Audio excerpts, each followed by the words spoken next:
Welcome to America, America, a celebration of the people and places that make our country great. People with a pioneering spirit who are realizing the American dream every day. Hi, I'm Lloyd Bridges, and you and I will begin our journey of discovery here at Epcot Center in the heart of Walt Disney World.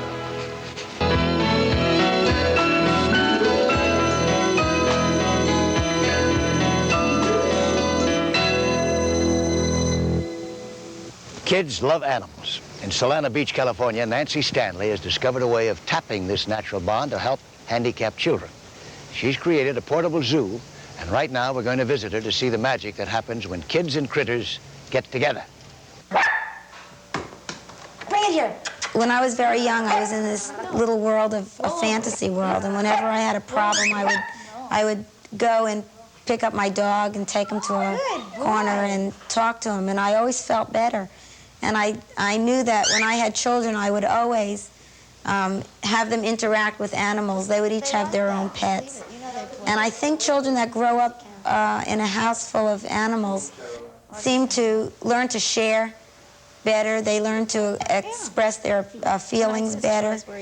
And they can put their love somewhere else, and they can talk to this animal without getting any lip back. You can bring them in for a minute if you cover the bird. It's very important when you can express yourself to someone or something that doesn't always have an opinion. And animals always seem to just love you. And if you love them, they'll love you back, and that's a wonderful feeling to have. It's this special kind of love that Nancy Stanley spreads throughout San Diego by bringing animals to visit handicapped children. What began as a dog and a bird in the back of a station wagon is now a menagerie called the Tender Loving Zoo, complete with a van and 2 assistants.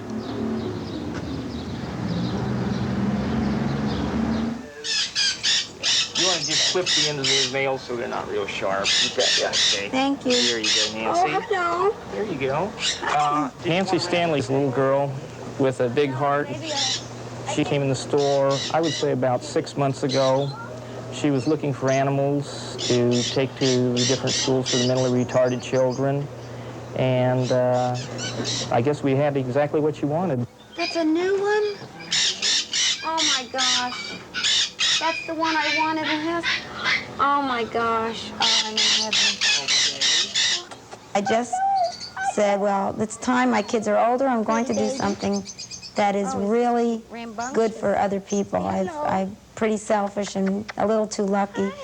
And I went to get a list of names of schools for the handicapped. So it happens I just picked the most severe school in San Diego.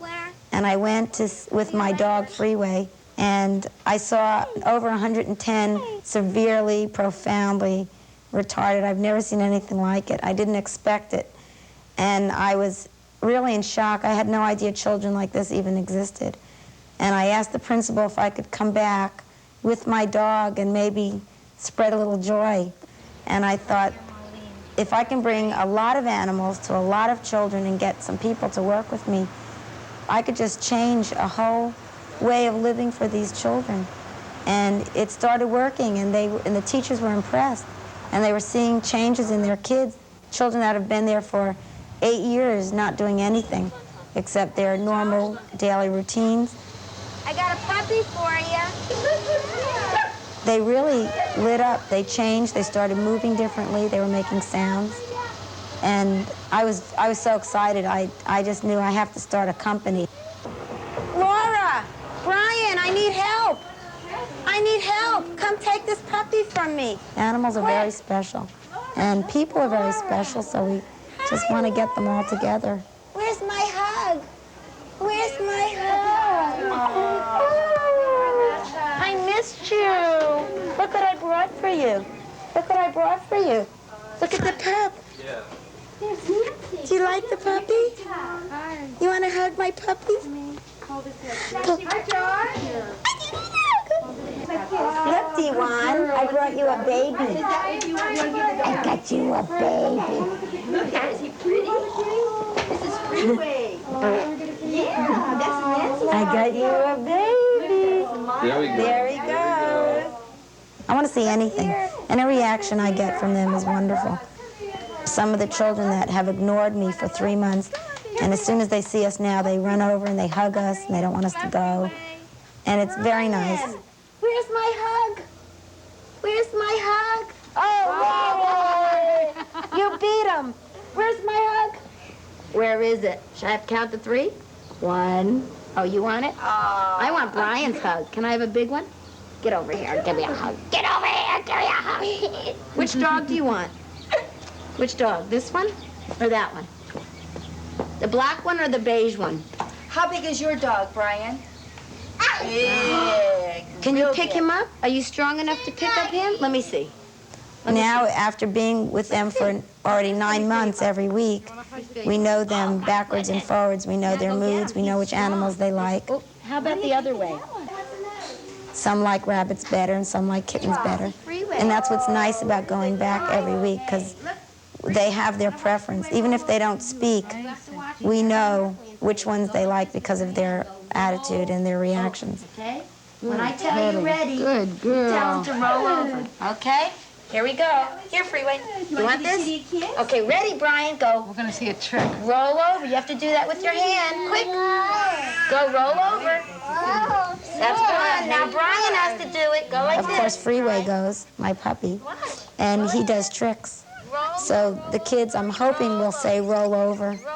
And I know some of the children can speak. It's just that maybe some of them are neglected a little, or they're named retarded, so they're not bothered with as much. What color? These children are so bright, and unless you bring a new kind of stimulus for them, no one ever knows what their capabilities are. Just because they're mentally disabled doesn't mean that they can't have a function, and maybe they'll work at a veterinary or be an assistant or even a groomer. They do have the intelligence to do something, some of them. And it doesn't always have to be geared towards making monotonous things or punching, a button all the time. They have their emotions are so strong that they could become prosperous people and feel self-worth. I think mainly, socially, it has done a lot for a lot of our children. I think that it has given them success, maybe in touching something real that they might not have had a chance to do otherwise.